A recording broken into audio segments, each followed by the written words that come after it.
Je vais vous parler des intermèdes.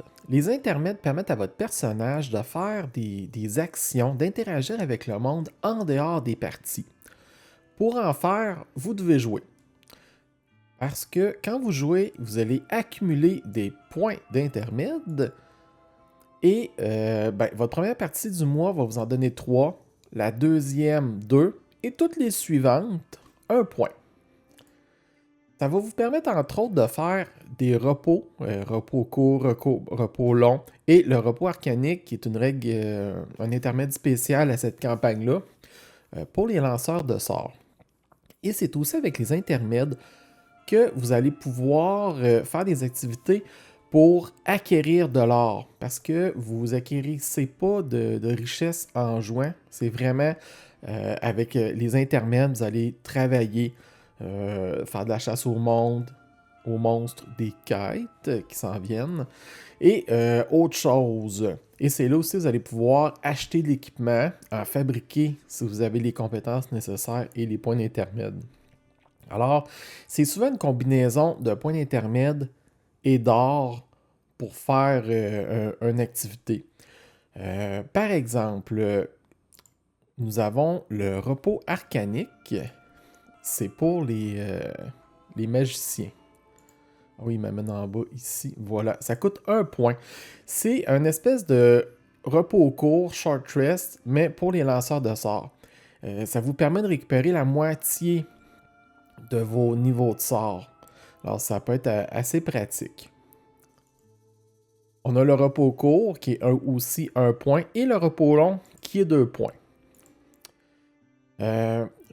Ce que vous allez sûrement vouloir faire en premier, ben, c'est les repos, dépendamment comment vous gérez vos ressources. Parce que le but de tout ça aussi, c'est de faire un peu une gestion de ressources que à chaque partie, vous n'êtes pas là, des loose cannon. C'est comme, ah ouais, on garoche tout, puis de toute manière, la partie suivante, toutes mes ressources vont être revenues. Le but de ça, c'est que vous essayez d'économiser vos choses. Si vous balancez toutes, ben, ça va vous coûter un repos long 2 points.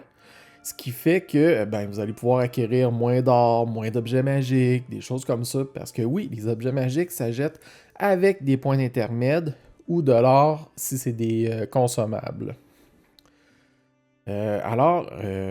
Pour commencer, ben, vous allez vouloir travailler. Et c'est là qu'il y a tout un gros article qui parle de tout ça. Vous pouvez travailler avec une compétence. Vous n'êtes pas obligé d'être proficiency. Si vous travaillez avec une compétence, ils sont listés ici. Et les gains sont moyens parce que le but, c'est vraiment d'aller plus vers la chasse ou du travail d'équipe. Vous pouvez aussi travailler avec un outil si vous êtes spécialisé. Et aussi, fait important, c'est que pour les objets normaux à 50 pièces d'or et moins, vous pouvez utiliser l'intermède de travail avec un outil pour fabriquer un objet si vous êtes compétent. Ce qui veut dire que vous êtes payé pour travailler et en même temps, ben, sur le site, vous travaillez un peu sur vos trucs, ce qui fait qu'à la fin, ben, ça vous en coûte juste la moitié et vous avez été payé pour travailler. Donc, dépendamment des jets que vous obtenez, ça se pourrait que vous obteniez de l'équipement gratuit. Je vais dire ça de cette manière-là. La chasse, je vais faire une vidéo juste pour ça parce qu'il y a quand même beaucoup d'explications. Ça se peut se faire seul ou en groupe. C'est encourageant un groupe de 3. Je vais en reparler. Les quêtes, peut-être qu'au moment de cette vidéo, c'est disponible. Si c'est le cas, je vais faire une autre vidéo juste pour ça aussi. Mais pour l'instant, je ne traiterai pas ce sujet-là. Vous pouvez faire des intermèdes avec les armes bénies. Les armes bénies. Alors, ceux-là, c'est ici. C'est avec des points de faveur. Ça vous permet de mettre des sorts sur des armes. C'est des bonus, là. Et les points de faveur s'obtiennent en faisant des choses pour la dernière garde lors d'événements éphémères. C'est quand même rare. Là. Vous pouvez copier des sorts, créer des objets normaux. Il y a tout un processus à faire, c'est quand même facile, mais pour créer des objets normaux, vous devez être compétent avec le type d'objet que vous voulez faire. Alors, il y a tout un article là-dessus. Voilà, la fabrication. Alors, on vous explique que vous pouvez, en travaillant pour les objets de 50 pièces d'or et moins, et les autres directement, le tableau de fabrication. Les poisons aussi rentrent là-dedans. Alors, écoutez, sur le World Anvil, tout est indiqué, comme avec le type d'outil que vous devez être proficiency pour pouvoir le faire. Alors, c'est assez... voilà. Beaucoup de choses. Ensuite, les objets magiques. Ah oui, c'est intéressant ça, les objets magiques. Vous pouvez acquérir des objets magiques. L'article détaillé. Alors, il y a deux manières. Il y a différents tiers aussi. C'est que les objets qui sont permanents coûtent des points d'intermède, alors que les objets consommables ont un coût en or. Ce qui va vous amener à devoir faire des chasses, travailler, des quêtes pour accumuler de l'or afin de vous payer des objets consommables. Tandis que les permanents, c'est en jouant. Et ils sont divisés par tiers. Il y a eu tout un espèce de processus là, que j'ai fait pour les trier. Et pour le coût des consommables, c'est directement sur l'objet. Et tout est dans le World Anvil. Des parchemins de sort, vous pouvez créer des parchemins de sort. Vous pouvez aussi améliorer votre personnage. Alors, vous pouvez dépenser, je crois que c'est, oui, 10 points d'intermède et 250 pièces d'or pour apprendre une langue ou apprendre un outil. C'est à votre choix. C'est quand même beaucoup 10 points d'intermède. Vous allez sûrement vouloir acquérir des objets magiques avant de faire ça. L'harmonisation de la marque. Vos personnages font partie de la dernière garde. Ils sont liés à Altar par une espèce de serment, mais c'est rien vraiment tangible. Vous pourriez décider de partir et dire c'est assez pour moi, puis je m'en vais faire ma vie dans la marine. Mais si vous voulez avancer, vous intégrer un peu plus et avoir des bonus, vous pouvez faire l'harmonisation de la marque. C'est que... où est-ce que... Ouais, voilà, il y a 3 niveaux avec ça. Et ce que ça permet, c'est que votre personnage, j'appelle ça le mode hardcore.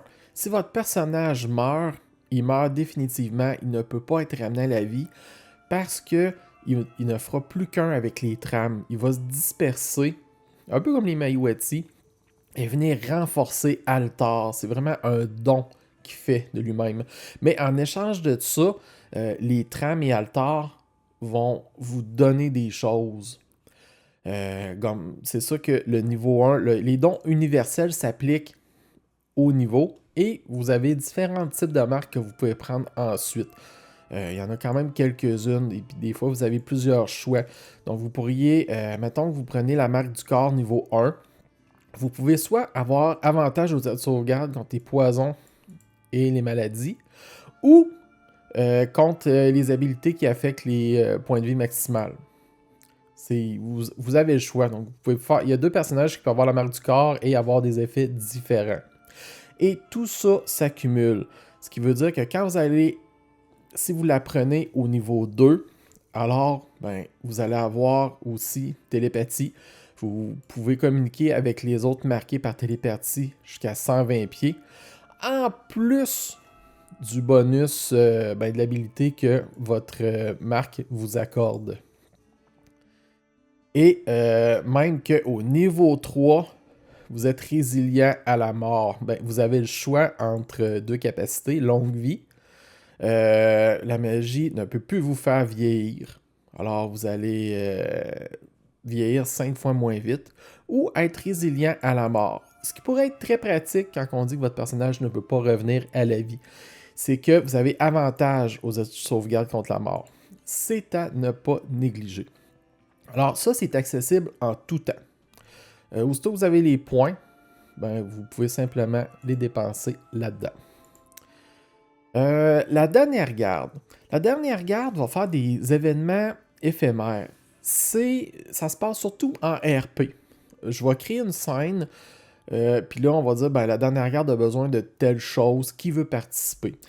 Un très bon exemple, c'est, à un moment donné, il y a un groupe qui, dans les débuts, ils ont libéré un golem qui était pris à travers des lianes, puis ça a donné que lui, il s'en venait vers Résilience, et il a explosé un mur.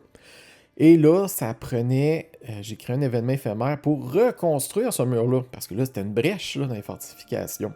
Quand il y a eu assez de points, ben, ça a débarré une mission que les joueurs ont pu aller faire, d'aller cleaner une mine. Mais c'est ça, le monde a pu participer. C'est des événements reliés à la campagne qui ont un impact direct. S'il n'y a pas assez de monde qui participe, ben, l'effet va être moindre. Et participer aux événements éphémères peuvent donner aussi des points de faveur. C'est que vous allez dépenser, vous dire, ben moi je mets 1 ou 2 points d'intermède là-dedans pour faire avancer ce truc-là, mais en contrepartie, ça va être transformé quand ça va être terminé en points de faveur. Et il y a aussi les services magiques qui ne sont pas encore tout à fait disponibles au moment que je fais la vidéo, parce que je suis dans la saison 1, mais ça va venir. Mais c'est des choses là, un peu standards, là, comme là ça le dit Work in Progress, là, qui vont vous permettre, là, mettons, Identifier, Laser Restoration, des trucs comme ça qui peuvent être assez pratiques. Alors, ça coûte de l'or et des points d'intermède. En voulant dire, ben, il y a quand même un peu de recherche pour trouver une personne qui est capable de faire ça. Alors oui, vous pouvez être maudit. Gare à vous. Donc, ben, c'est ça. Les intermèdes, le but de tout ça, en résumé, c'est de vous faire agir en dehors des parties. Mais pour les faire, il faut que vous ayez au moins joué une partie pour avoir des points. Travailler, vous allez pouvoir travailler, accumuler de l'équipement, interagir, améliorer votre personnage. Plein de choses.